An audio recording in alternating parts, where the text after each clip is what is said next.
Bom, tecnicamente, chama-se encéfalo a todo o sistema nervoso que está contido dentro da caixa craniana. E o encéfalo ele é dividido em diferentes partes.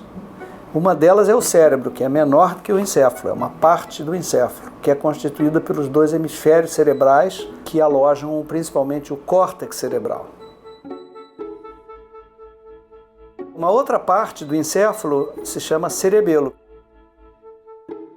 E esse nome vem do latim, é o diminutivo de cérebro, porque ele é muito parecido com o cérebro, ele é todo enrugadinho, só que de tamanho menor. E existem outras partes, uma delas chama-se tronco encefálico, que é uma espécie de talo do cérebro que vai se comunicar, vai se continuar com a medula espinhal, que é a parte do sistema nervoso que fica dentro da coluna vertebral. Então, na verdade, eu tenho o encéfalo dentro da caixa craniana e a medula dentro da coluna vertebral. E dentro dessas grandes subdivisões existem muitas outras subdivisões cada vez menores quando a gente vai do macroscópico para o microscópico.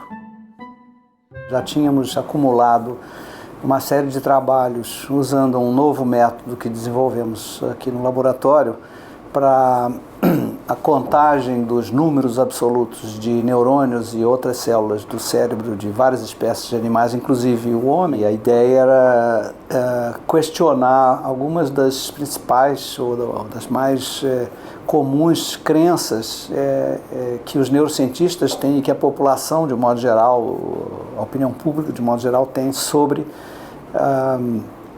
as quantidades e o significado de neurônios e de outras células no sistema nervoso central.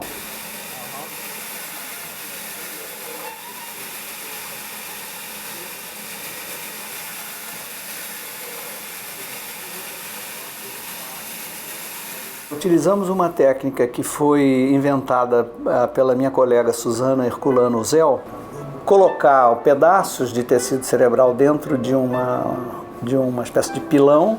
As células são destruídas, mas os núcleos permanecem. É nos núcleos que fica o DNA, então a gente tem acesso a uma espécie de sopa de núcleos, e esses núcleos então formam um meio homogêneo. Então podemos tirar uma amostrazinha pequenininha dessa sopa de núcleos, levar ao microscópio e contar. Então nós temos condições de identificar os núcleos que são pertencentes a neurônios através de marcadores especiais, bioquímicos, e portanto podemos ter acesso ao número de neurônios presentes na sopa. E como a sopa se originou do cérebro, a gente por inferência pode ter acesso ao número absoluto de neurônios do cérebro.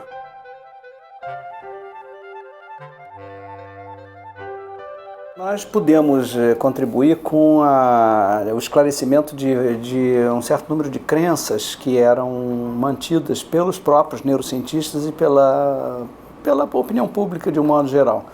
O mais conhecido deles é o número de neurônios do cérebro humano, que o senso comum coloca aquele número redondo, 100 bilhões.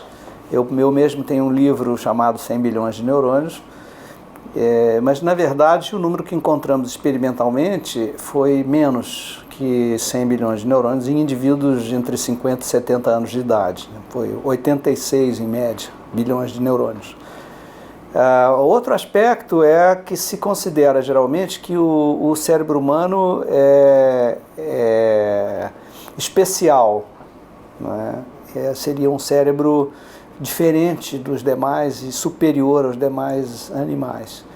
E nós mostramos que não é bem assim. Como Susana pôde mostrar a chamada equação de escala, que é uma equação matemática que descreve a relação entre o tamanho de um cérebro e o número de neurônios que ele contém, ela pôde demonstrar uma equação que descreve essa relação, né? Volume do cérebro, número de neurônios. E baseado nisso a gente pode colocar nessa equação o número que obtivemos para o cérebro humano.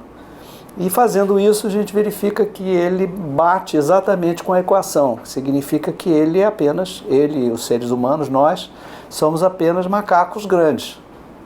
pelo menos do ponto de vista do nosso cérebro e do nosso número de neurônios. Então não somos especiais, ou não somos tão especiais assim desse ponto de vista.